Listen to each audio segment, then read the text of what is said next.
Hey guys, welcome to BeerBiceps again. So today we're going to be going for another recipe video, and today it's an egg recipe. Now eggs, as any gymmer will tell you, are super boring if you don't jazz it up a bit. So today we're going to be going for an Indian egg recipe called stuffed masala omelettes. Let's go. So let's go over what we need first. Firstly, onions, the base of the stuffing that we're going to put inside the omelette. Where there's onions and eggs, there has to be tomatoes and chili. Chili, as usual, I've taken a lot, but you can even skip this if you want. Next, coming to cumin seeds, which I feel give a really nice underlying flavor. I've just taken about half a teaspoon, and then a teaspoon of Garam Masala, my favorite Punjabi flavor. Next, coming to 3 beautiful whole eggs with the yolk. No yolk equals no flavor and no nutrition, baby. So let's start the cooking process with starting on the masala that we're going to stuff inside the omelette. So I've just taken a bit of ghee, super hot cast iron wok to give some of that amazing cast iron smoky flavor. And I've just dunked the onions and the tomatoes. Now I'm just putting a bit of salt just to get the onions to start sweating and lose their color. And after stirring for about a minute, I'm going to go in with the cumin seeds to give that awesome cumin flavor.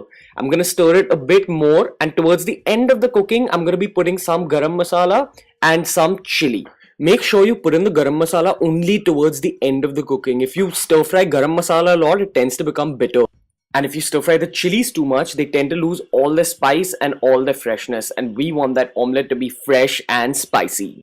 Once we're done with the masala, I'm just going to take 3 whole eggs, break it like this, and make sure you get the yolk in there. Remember, yolk equals nutrition and yolk equals flavor. Even if you have a few extra calories with the yolk, it's worth it. So just season it with a bit of salt, a bit of pepper, and then just start whisking it up with a fork like this. Make sure you whisk it up well. Make sure you incorporate a lot of air into that egg, because the more air there is, the fluffier your omelette will be. So whisk it up really well.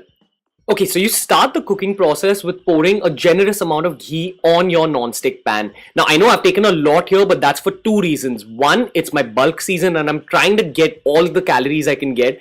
And 2, because my non-stick pan isn't really non-stick anymore.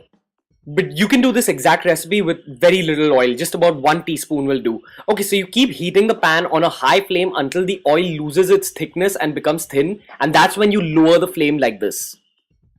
At this point, you can go in with your egg wash. Now, when you pour the egg wash onto the pan, you should hear a sizzle. That's what you should be looking out for. And then you just let it sit on that low flame for about 2 minutes. So once it's been resting for about 2 minutes and the bottom of the omelette is relatively solid, you start spooning the masala like I'm doing here. You spoon it to one side, one half of the omelette, and then if you want, you can top it with cheese the way I'm doing here. Now it'll take it to the next level in terms of taste, but remember, cheese is high calorie. It's giving you a bit of protein, but primarily it's full of fat. So if you can afford the calories, definitely go for it. It takes it to the next level in terms of taste. So you let the omelette cook a little bit more until only the top surface of the omelette is runny. So the base will be solid like this, and this is the tricky part. Once the base is solid, you flip it very carefully like this. Even if it's not a symmetrical flip, it's okay. You can press it against the sides like this. The final step in the cooking process is to just cover the omelette like this and let it remain on a super low flame for about a minute or a minute and a half. This cooks away all the runniness, melts all the cheese, and combines all the flavor beautifully. You can serve this gorgeousness with some toast on the side, some sauce, and top it with a bit of coriander. And if you want to impress somebody, you can split it open like this and serve it restaurant style. This is just beautiful, high protein gorgeousness.